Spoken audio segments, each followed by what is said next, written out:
Hello friends, welcome to my YouTube channel master study point.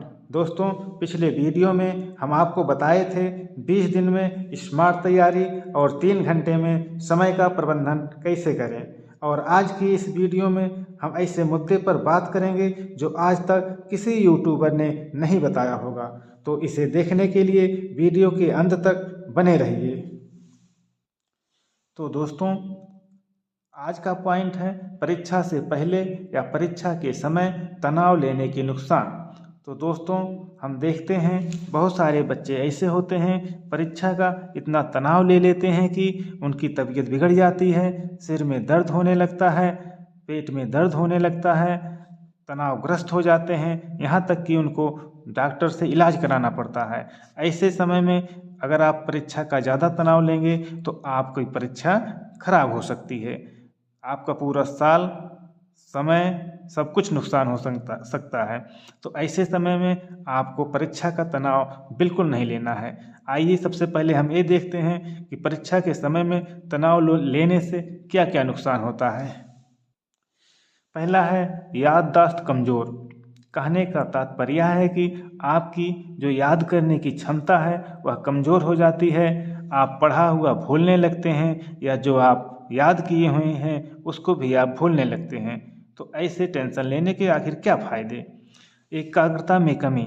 जब आप पढ़ने बैठते हैं तो आपका मन बार बार भटकता रहता है कि परीक्षा कैसे होगी, पेपर कैसे आएगा, लिख पाएंगे कि नहीं लिख पाएंगे। और ऐसी स्थिति में जब मन बार बार भटकता रहता है तो आप एकाग्र नहीं हो पाते हैं और आप किसी भी चीज़ को जो पढ़ रहे होते हैं उसको याद नहीं कर पाते हैं।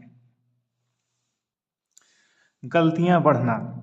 दोस्तों, जब आप परीक्षा के समय तनाव लेकर बैठ जाते हैं तो गलतियां बढ़ने की संभावनाएं भी बढ़ जाती हैं। आसान प्रश्नों में भी आपसे भूल हो जाती है और आसान प्रश्नों को भी गलत कर सकते हैं। तो ऐसी स्थिति में आप कठिन प्रश्नों के साथ क्या करेंगे। तो ऐसे समय में आपको तनाव लेने की बिल्कुल भी चिंता नहीं करना है।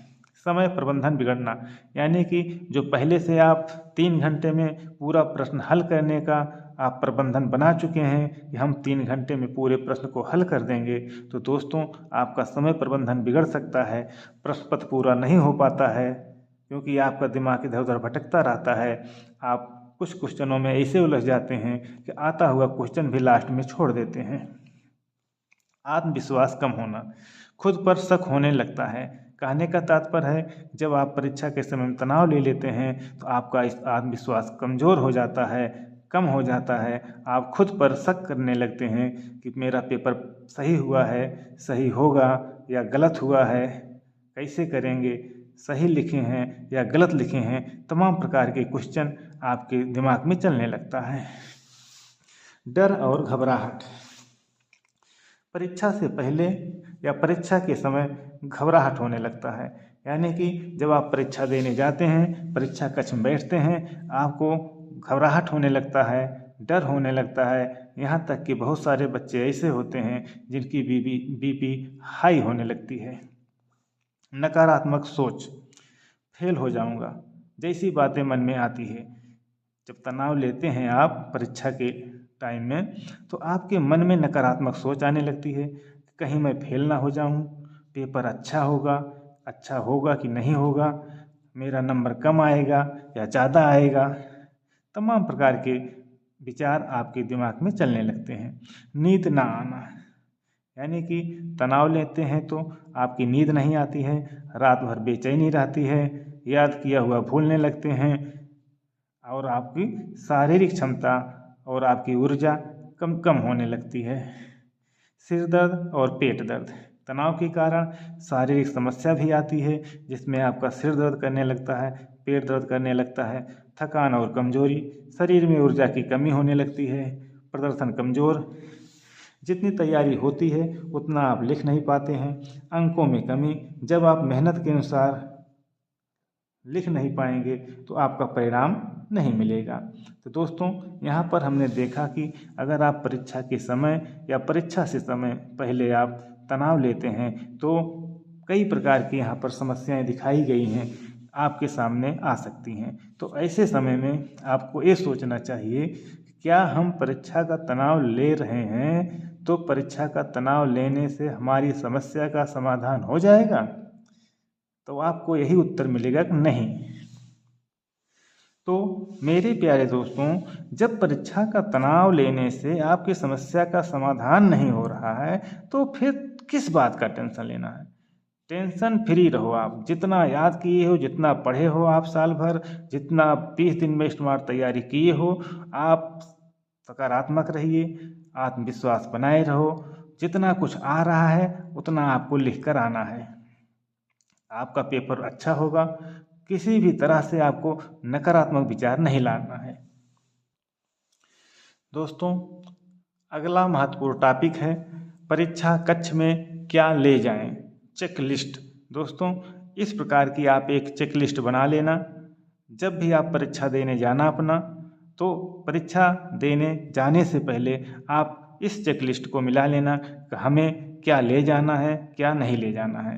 क्योंकि अगर कोई भी चीज़ अगर आप भूल जाएंगे तो आप मानसिक रूप से डिस्टर्ब हो जाएंगे, और आप जब परीक्षा देने बैठेंगे तो आप परीक्षा जब पेपर हल करोगे तो आपको दिक्कत आ सकती है। इसलिए अपने साथ विश्वासघात मत करना। आइए देखते हैं। पहला है प्रवेश पत्र। सबसे महत्वपूर्ण क्या है इन सभी लिस्ट के सूची में? प्रवेश पत्र। दोस्तों, यहाँ पर सबसे महत्वपूर्ण सूचना आपको यह देनी है, जब आप स्कूल से आपको प्रवेश पत्र मिलेगा तो सबसे पहले आप उसकी एक फ़ोटोकॉपी कराकर अपने घर पर सुरक्षित रख लेना। क्योंकि यदि किसी कारणवश आपका प्रवेश पत्र खो जाता है तो आपको ओरिजिनल प्रवेश पत्र दूसरा नहीं मिलेगा। तो ऐसे स्थिति में अगर आपका ओरिजिनल प्रवेश पत्र खो गया है तो जो आप फोटोकॉपी की हुई है प्रवेश पत्र का, उस प्रवेश पत्र पर अपने मूल विद्यालय, जिस विद्यालय से आप कोर्स अपना इंटर या हाई स्कूल कर रहे हैं, उस विद्यालय में आकर के प्रिंसिपल से साइन और मुहर लगवा लेना, और वही प्रवेश पत्र अगले अन्य प्रश्नों में आपकी सहायता करेगा। तो इसलिए सबसे महत्वपूर्ण है, जब आपको प्रवेश पत्र मिले तो उसकी एक फ़ोटोकॉपी या आप 2 भी फ़ोटोकॉपी करा सकते हैं, उस फ़ोटोकॉपी को आपको अपने घर पर सुरक्षित रख लेना है। दूसरा पॉइंट है, कम से कम आपके पास 3 नीली पेन होना चाहिए, 2 काली पेन होना चाहिए और 1 काला स्केच होना चाहिए। दोस्तों, यहाँ आपको यह ध्यान देना है कि कुछ बच्चे ऐसे होते हैं कि उनका कल पेपर है, ठीक उससे एक दिन पहले शॉपिंग करने जाएंगे, पेन खरीदेंगे, स्केच खरीदेंगे, स्केल खरीदेंगे, राइटिंग पैड खरीदेंगे, यहाँ तक कि घड़ी भी खरीद सकते हैं। और उसके बाद जब वो तभी उस पेन से लिखते हैं जब परीक्षा के टाइम में वो बैठते हैं। तो ऐसी स्थिति में दोस्तों आपको ये बताना है कि बहुत सारी पेन ऐसी होती हैं जो सस्ती होती हैं, जब आप उसमें उन पेन से शुरू में लिखना शुरू करते हैं तो उस पेन से आपको बहुत दबा कर लिखना पड़ता है, और नीली भी कम चलती है, यानी कि हल्की चलती है। तो ऐसी स्थिति में जब आप नई पेन है आप उससे लिखेंगे, हल्की चलेगी, ताकत लगाएंगे, आपकी उंगलियों में दर्द होने लगेगा। तो आपसे हमारी यही सलाह है, जो भी पेन खरीदिए कम से कम 10 रुपये वाली नीली पेन और काली पेन खरीदिए। अगर आप 5 रुपये वाली खरीद रहे हैं तो भी सही है, लेकिन अगर उससे भी आप कम खरीद रहे हैं, 3 रुपये वाली खरीद रहे हैं, आप उससे 1 या 2-3 पेज सभी पेनों से लिख करके प्रैक्टिस कर लो, जिससे आपकी पेन स्मार्ट तरीके से फ्री होकर चले और आपको लिखने में कोई दिक्कत ना हो। तो आपको कम से कम 3 नीली पेन, 2 काली पेन और 1 काला स्केच आपको पास में रखना चाहिए। दोस्तों, काला स्केच भी अगर आप खरीदें उसको भी एक बार चला कर देख लें। कुछ स्केच ऐसे होते हैं जिसको लिखने से बहुत मोटा अक्षर लिखता है, जो आपके राइटिंग को खराब कर सकता है। अगला है पहचान पत्र। दोस्तों, पहचान पत्र में आप आधार कार्ड रख सकते हैं, पैन कार्ड रख सकते हैं, बैंक पासबुक की फ़ोटो रख सकते हैं, व अन्य पहचान पत्र रख सकते हैं। आप अपने टीचर से पूछ सकते हैं, आपको बता सकते हैं कि कौन कौन से पहचान पत्र अलाउ हैं। लेकिन सबसे महत्वपूर्ण बात यह है, अगर आधार कार्ड, पैन कार्ड या अन्य जो पहचान पत्र आप रख रहे हैं उसमें अगर आपकी फ़ोटो बचपन की लगी हुई है या आपकी फ़ोटो स्पष्ट आपके फेस से मिल नहीं रही है, यानी कि फ़ोटो धुंधला है, तो ऐसी स्थिति में आप एक पासपोर्ट साइज़ की फ़ोटो अपने पास ज़रूर रखें। क्योंकि अगर कोई अधिकारी आता है, आपको उठाता है, आपको पहचान नहीं पा रहा पहचान पत्र से, तो ऐसी स्थिति में आप अपनी फ़ोटो उसको दिखा देंगे। इसलिए एक पासपोर्ट साइज़ की फ़ोटो रखना आपको बहुत ज़रूरी है। और अगर आपका पहचान पत्र में फ़ोटो साफ़ है, अपडेट है, तो आपको पासपोर्ट साइज़ की फ़ोटो रखने की आवश्यकता नहीं है। अगला महत्वपूर्ण बिंदु है स्केल। दोस्तों, बहुत सारे बच्चे ऐसे होते हैं जो 15 सेंटीमीटर वाली स्केल को ले जाते हैं।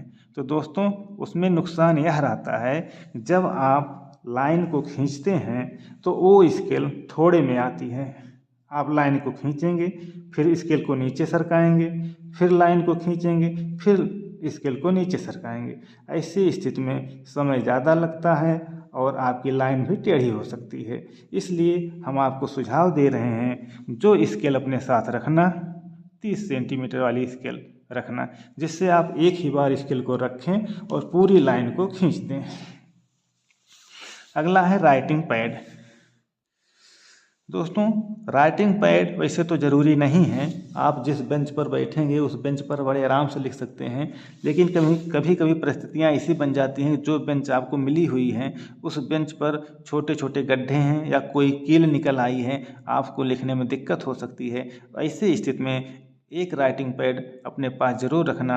वो भी राइटिंग पैड ऐसा हो जो पारदर्शी हो, जो कांच के समान होता है, जिस पर कुछ नहीं लिखा रहता, साफ़ सुथरा रहता है, कोई भी ले जाने से, अंदर ले जाने से कोई नहीं रोकेगा।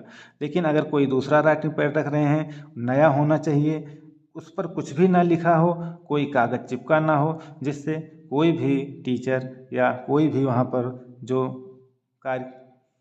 कार्यकर्ता रहते हैं गेट पर, कोई आपको राइटिंग पैड अंदर ले जाने से ना रोके। यानी कि आपके राइटिंग पैड नया होना चाहिए और उस पर कुछ भी ना लिखा हुआ हो। फिर भी कुछ टीचर ऐसे होते हैं जो आपको रोक सकते हैं। कुछ रुपए आवश्यकता अनुसार, आप काफ़ी दूर से पेपर देने आते हैं सेंटर पर, आपको भूख भी लग सकती है, आपकी साइकिल, आपकी गाड़ी बिगड़ सकती है। इसलिए अपनी आवश्यकता अनुसार कुछ रुपए रख लीजिए, खाने पीने के लिए, नाश्ता करने के लिए या अन्य किसी आवश्यकता के लिए। 8वां महत्वपूर्ण बिंदु है घड़ी। दोस्तों, घड़ी में आपको सुई वाली घड़ी अलाउ रहती है, लेकिन स्मार्ट घड़ी अलाउ नहीं रहती है। क्योंकि स्मार्ट घड़ी से बच्चे कुछ ऐसे होते हैं जो नकल कर सकते हैं, जिसमें कुछ ऐसी तकनीकियाँ रहती हैं। तो इसलिए आप घड़ी अपने समय प्रबंधन के लिए आप घड़ी ले जा सकते हैं, लेकिन आपको सुई वाली घड़ी ले जाना है। लेकिन अपवाद यह है कि कुछ टीचर ऐसे होते हैं जो सुई वाली घड़ी को भी रोकते हैं। ऐसी स्थिति में आप वहाँ पर 3 मुख्य अधिकारी होते हैं आपके स्कूल में जब परीक्षा केंद्र पर जाते हैं। सबसे मुख्य अधिकारी होता है केंद्र व्यवस्थापक, दूसरा बाह्य केंद्र व्यवस्थापक और तीसरा स्टैटिक मजिस्ट्रेट। अगर आपको कोई टीचर घड़ी, सुई वाली घड़ी ले जाने से रोक रहा है, आप इन 3 अधिकारियों की अनुमति ले लीजिए। अगर अलाउ कर देते हैं तो ठीक है, नहीं अलाउ करते हैं तो समझो अब आपका दुर्भाग्य है। लेकिन आपको सुई वाली घड़ी जरूर ले जाना चाहिए समय प्रबंधन के लिए। नोट। तो दोस्तों, कला के पेपर या जिस पेपर में आपको चित्र बनाना होता है, आवश्यकता अनुसार अन्य चीज़ें आपको ले जाना चाहिए। यहाँ पर हमने बहुत सारी चीज़ों को नहीं लिखा हुआ हूँ, ये तो आपको रोज़ ले जाना है। जो 8 पॉइंट लिखे हैं इसको आपको रोज़ ले जाना है। लेकिन कला के पेपर में आपको पानी रखने के लिए कलर, पेंसिल, रबड़, ये सब आपको रखना चाहिए, क्योंकि उसमें और चीज़ों की आवश्यकता पड़ती है। उसी प्रकार आपका विज्ञान का पेपर है, रसायन विज्ञान का पेपर है या किसी अन्य विषय का पेपर है जिसमें आपको पेंसिल, कटर और रबड़ की आवश्यकता पड़ सकती है, तो आप अपने पेपर के अनुसार अन्य सामान भी लिख कर रखे रहिए, जिससे जब आप पेपर देने जाइए तो किसी चीज़ को भूलने की आवश्यकता ना हो। तो दोस्तों, आपको हमारी यह वीडियो कैसे लगी? यदि अच्छी लगी हो तो कमेंट में ज़रूर लिखें, और अगर आपकी कोई बोर्ड परीक्षा से संबंधित कोई समस्या हो तो कमेंट ज़रूर करें। आपके कमेंट का उत्तर ज़रूर दिया जाएगा। दोस्तों, यह वीडियो बोर्ड परीक्षा देने वाले सभी बच्चों से संबंधित है। इसलिए आप हमारी इस वीडियो को इतना अधिक से अधिक शेयर कीजिए, ग्रुप पर शेयर करिए, पर्सनल अपने दोस्तों के पास शेयर करिए कि बोर्ड परीक्षा देने वाले सभी बच्चों तक पहुंच जाए। दोस्तों, अगर आप इस वीडियो को शेयर करते हैं तो किसी बच्चे से अगर गलत होने की संभावना है कहीं पर, अगर उसमें गलती का सुधार हो जाता है तो इससे बड़ा उपकार और क्या हो सकता है। इसलिए हम आपसे अनुरोध करते हैं कि हमारी इस वीडियो को इतना शेयर करो, इतना शेयर करो कि एक एक बच्चे तक जो बोर्ड परीक्षा दे रहे हैं या जिनको बोर्ड परीक्षा देना है सभी बच्चों तक पहुंच जाए। धन्यवाद। अगले वीडियो में पुनः मिलते हैं जिसमें बहुत ही महत्वपूर्ण टॉपिक रहेगा, उसको देखने के लिए इंतज़ार कीजिए।